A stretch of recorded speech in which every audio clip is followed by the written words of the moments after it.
Assalamualaikum warahmatullahi taala wabarakatuh. Sempena dengan penubuhan Universiti Kebangsaan dalam upacara penyambutan 20 tahun lahirnya Universiti Kebangsaan Malaysia, maka mungkin agak wajar kita melihat kembali tentang perkembangan universiti ini dan khususnya sejarah awal penubuhan Universiti Kebangsaan Malaysia. Berbanding dengan universiti-universiti lain di Malaysia,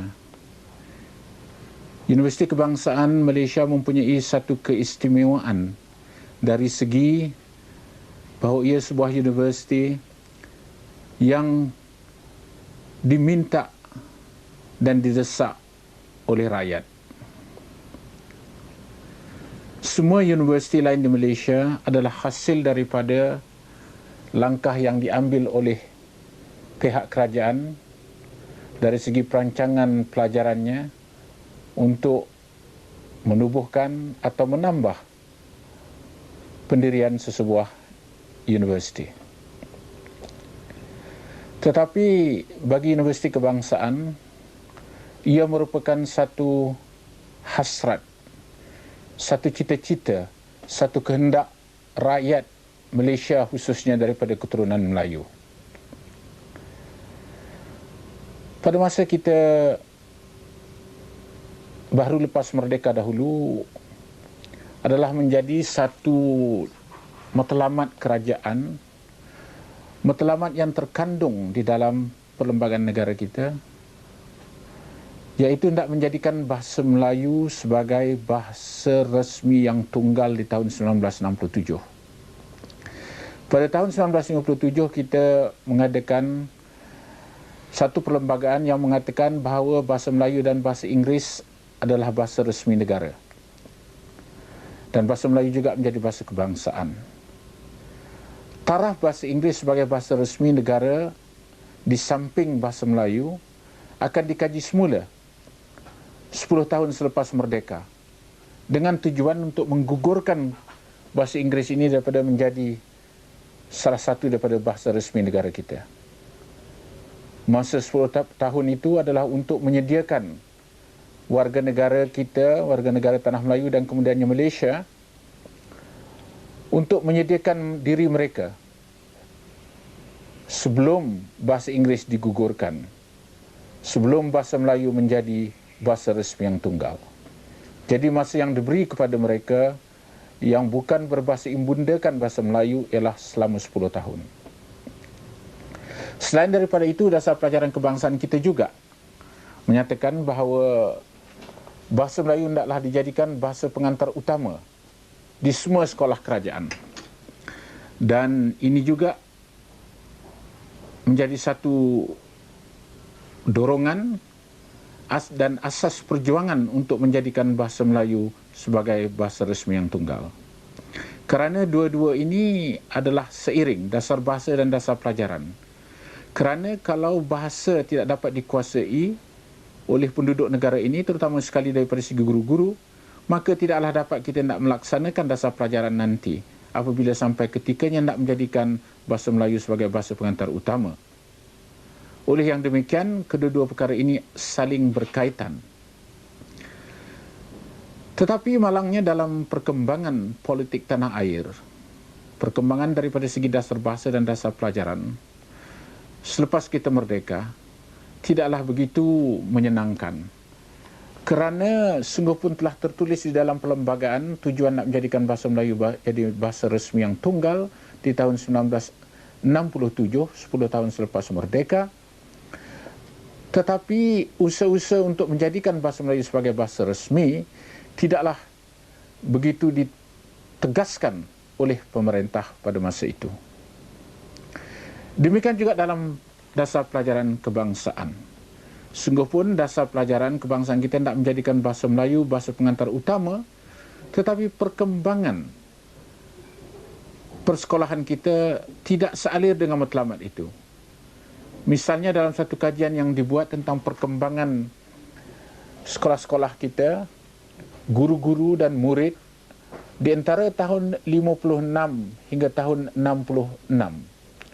Dalam masa 10 tahun itu, perkembangan sekolah aliran Inggeris adalah 300% lebih tinggi daripada perkembangan sekolah aliran Melayu. Baik daripada segi guru, baik daripada segi jumlah sekolah ataupun jumlah murid. Jadi tidak nampak kita arah kerajaan dalam melaksanakan dasar pelajaran ini menumpu kepada matlamat yang telah dipersetujui. Dan pada satu ketika salah seorang daripada menteri pelajaran kita pada masa itu mengatakan bahawa Universiti Melaya akan dijadikan Universiti Dwi Bahasa. Dan ini telah menimbulkan rasa kurang puas hati di kalangan sekumpulan tenaga pengajar Universiti Melaya pada masa itu, dan tenaga pengajar ini kesemuanya terdiri daripada golongan Bumiputra.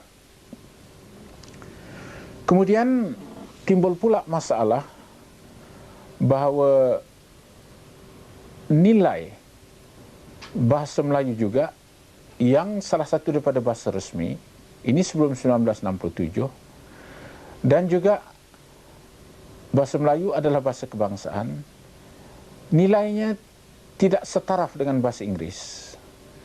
Pelajar-pelajar yang telah digalakkan masuk ke sekolah aliran Melayu kerana tujuan nak menjadikan bahasa Melayu bahasa pengantar utama dan menjadikan bahasa Melayu bahasa resmi yang tunggal, telah terjejas masa depan mereka oleh kerana apabila mereka lulus daripada tingkatan 5 sekolah menengah aliran Melayu, agak sukar bagi mereka mendapat kerja.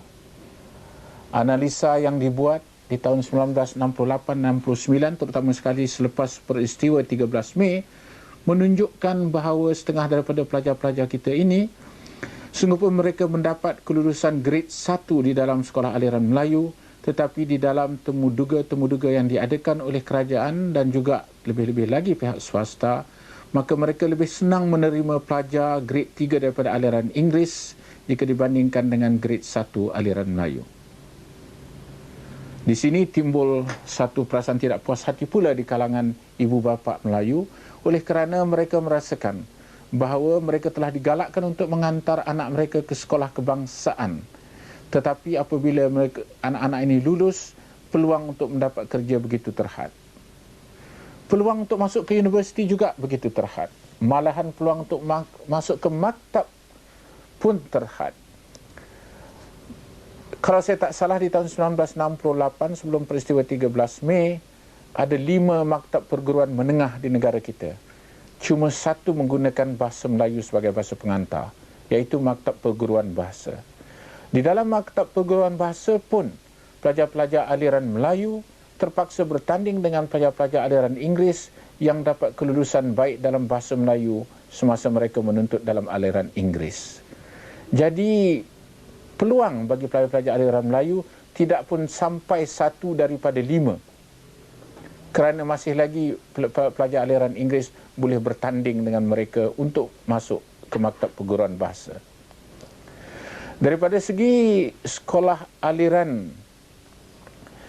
Inggeris, jika dibandingkan dengan sekolah aliran Melayu, dari segi kemasukan ke universiti, satu kajian yang dibuat semasa nak menubuhkan Universiti Kebangsaan menunjukkan bahawa tiap-tiap 10,000 pelajar aliran Inggeris yang masuk darjah 1, tiap-tiap 10,000 pelajar aliran Inggeris yang masuk darjah 1, 250 akhirnya akan sampai ke universiti. Bagi pelajaran aliran Melayu, pelajar-pelajar aliran Melayu, daripada 10,000 yang masuk darjah 1 aliran Melayu, cuma 3 akan sampai ke universiti. Maknanya kita kekurangan daripada segi aliran Melayu 247 tenaga pelajar yang mungkin akan menjadi tenaga iktisas kalau mereka ada peluang sampai ke universiti. Jadi dengan mengambil kira perkara-perkara yang seperti ini, 5 orang tenaga pengajar, 6 orang, maafkan saya, 6 orang tenaga pengajar daripada Universiti Melaya yang terdiri daripada saudara Abu Bakar bin Abdul Hamid, Tengku Syamsul Bahrin, Muhammad Zain bin Majid, Syed Hussein Ali, Ghazali bin Abdul Rahman, dan saya sendiri telah mengadakan perbincangan dari semasa ke semasa untuk mencari jalan bagaimana kita hendak memberi peluang kepada pelajar aliran Melayu dengan lebih luas lagi supaya tenaga manusia tidak terbazir oleh kerana kekurangan peluang untuk sampai ke peringkat universiti. Kalau kita lihat daripada perangkaan tadi bahawa tiap-tiap 10,000 pelajar yang masuk ke darjah 1 aliran Melayu, 247 ada berkemungkinan untuk sampai ke universiti, tetapi tidak dapat berbuat demikian oleh kerana kekurangan peluang. Kerana salurannya tidak ada. Ini adalah satu pembaziran yang sangat banyak. Tiap-tiap 10,000. Kalau ada 100,000 sudah menjadi 2,470 orang. Jadi inilah perkara yang telah difikirkan pada masa itu. Dan kebetulan pada masa itu juga, Gabungan Pelajar-Pelajar Melayu Semenanjung yang di bawah pimpinan pada masa itu saudara Muhammad Said, beliau sedang memikirkan nak mengadakan satu persidangan pelajaran. Masa itu kita gunakan kata pelajaran dan tidak pendidikan. Satu persidangan pelajaran untuk melihat kedudukan pelajaran golongan Bumi Putera pada masa itu. Dan dengan mengambil kesempatan ini dalam perjumpaan yang diadakan dengan beliau sebagai yang dipertua GPMS, maka ke-6 tenaga pengajar universiti ini telah dapat meyakinkan beliau bahawa kita akan mengubah rancangan GPMS itu dengan menumpukan perhatian kepada soal penubuhan Universiti Kebangsaan. Dan saudara Muhammad Said telah bersetuju, dan dengan itu ke-6 tenaga pengajar dari Universiti Melaya ini telah dikatakan mengambil alih tugas untuk mengadakan persidangan yang mula-mula dirancangkan, difikirkan oleh GPMS dan sekarang dijadikan sebagai satu projek bersama dan dikendalikan oleh ke-6 tenaga pengajar ini dengan tujuan untuk mencari jalan untuk menubuhkan Universiti Kebangsaan. Selepas kami membuat kertas kerja berkenaan dengan Universiti Kebangsaan ini, maka satu perjumpaan di kalangan lebih kurang 50 orang golongan terpelajar Melayu yang dianggap berminat dalam hal ini telah diadakan di bulan Ogos tahun 1968 di Dewan Bahasa dan Pustaka Kuala Lumpur. Dalam perjumpaan itu, kita telah bersetuju untuk menubuhkan Universiti Kebangsaan dan satu jawatankuasa penaja telah ditubuhkan. Jawatankuasa penaja ini diketuai sebagai pengerusi oleh Allahyarham Tun Said Nasir bin Ismail dan 2 naib pengerusi terdiri daripada sekarang yang amat berhormat Dr. Mahathir bin Mohamad dan naib pengerusi yang seorang lagi, saya sendiri, dan setiausaha bersamanya terdiri daripada saudara Abu Bakar Hamid dan Tengku Syamsul Bahrin. Kemudian ada beberapa orang ahli jawatankuasa yang lain yang tidak kurang pentingnya sumbangan mereka kepada kejayaan mendirikan Universiti Kebangsaan ini. Jawatankuasa penaja ini mengeluarkan maklumat tentang Universiti Kebangsaan dan mengadakan satu rancangan memberi penerangan ke seluruh negara tentang perlunya ditubuhkan sebuah Universiti Kebangsaan. Dan satu senarai penceramah telah dibuat dan dihantar ke seluruh tanah air untuk menerangkan konsep perjuangan dan keperluan untuk menubuhkan sebuah universiti kebangsaan. Konsep kita yang pertama ialah dari segi hendak mengadakan satu institusi pelajaran tinggi yang boleh menampung pelajar-pelajar daripada aliran Melayu dan melatih mereka ini bukan saja daripada segi ilmiah tetapi untuk mencetuskan seorang warga negara Malaysia yang sehat daripada segi bukan saja jasmani tetapi juga rohani dan juga akli. Kita nak mencetuskan seorang manusia yang imbang, yang tahu tentang tanggungjawabnya kepada ilahi dan kepada negaranya dan dirinya sendiri. Itu menjadi macam falsafah pada masa itu atau matlamat perjuangan daripada segi konsep universiti kebangsaan. Perlu diingat pada masa itu pihak kerajaan Malaysia tidak menyokong penubuhan universiti kebangsaan. Malahan kerajaan Malaysia masa itu kerajaan perikatan kerana Barisan Nasional belum ditubuhkan pada masa itu, di bawah pimpinan pada masa itu juga Tengku Abdul Rahman Putra telah tidak menyokong penubuhan universiti kebangsaan ini, malahan menentang penubuhan universiti kebangsaan. Usaha-usaha daripada pihak kerajaan untuk menggagalkan penubuhan universiti ini banyak dilakukan. Tetapi Jawatan Kuasa Penaja terus menjalankan tugasnya dan mendapat sambutan yang hebat daripada rakyat Malaysia pada masa itu. Kita telah mengadakan ceramah-ceramah ini saya rasa beratus kali di berbagai tempat di seluruh negara. Dan juga kita mengadakan satu kegiatan yang dalam bahasa Inggerisnya dipanggil lobby. Kita telah melobi ahli-ahli politik, pemimpin-pemimpin kerajaan sendiri, termasuk menteri-menteri, tentang pentingnya penubuhan universiti kebangsaan ini dilaksanakan dengan segera. Alhamdulillah, ada menteri-menteri yang kanan, khususnya Allahyarham Tun Abdul Razak sebagai Timbalan Perdana Menteri dan Allahyarham Tun Dr. Ismail yang telah pada masa itu dianggap sebagai orang kanan di dalam politik negara. Kedua-duanya menyokong penubuhan universiti kebangsaan ini, tetapi tidak menyatakan dengan cara terbuka oleh kerana pada masa itu kerajaan belum membuat keputusan untuk menyokong universiti kebangsaan. Tetapi kegiatan yang dijalankan oleh golongan yang terdiri bukan saja daripada tenaga pengajar universiti tadi, Dr. Mahathir sendiri terlibat pada masa itu,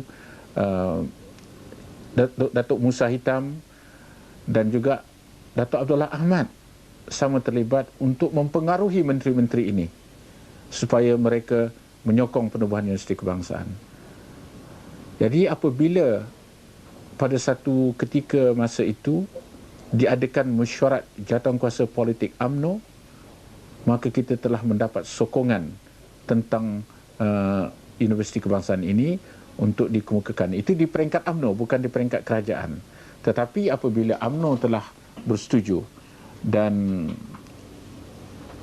UMNO yang pada jawatankuasa UMNO yang pada masa itu mengandungi pemimpin-pemimpin kanan kerajaan, sungguh pun saya dipahamkan bahawa Perdana Menteri pada masa itu tidak hadir, telah memberi sokongan, maka biasanya ia akan mendapat pula sokongan di peringkat kabinet nanti. Dan akhirnya kita mendapat sokongan itu, dan di bulan September tahun 1968 kerajaan telah mengumumkan yang dia menerima konsep penubuhan universiti kebangsaan ini. Selain daripada pihak kerajaan, ada juga golongan lain yang menentang, terutama sekali daripada golongan yang bukan Bumi Putera. Mereka menganggap ini adalah sebagai satu pusat pengajian tinggi yang akan memberi keuntungan kepada Bumi Putera sahaja, dan mereka kebanyakannya telah menentang. Tetapi yang menyedihkan di kalangan orang Melayu sendiri, malahan di kalangan tenaga pengajar universiti, ada yang menentang. Di kalangan pentadbir, ada yang menentang. Ada yang menyatakan bahawa bahasa Melayu tidak layak menjadi bahasa pengantar di peringkat pengajian tinggi. Tetapi saya rasa eloklah perkara yang seperti ini tidak perlu kita bangkitkan sekarang.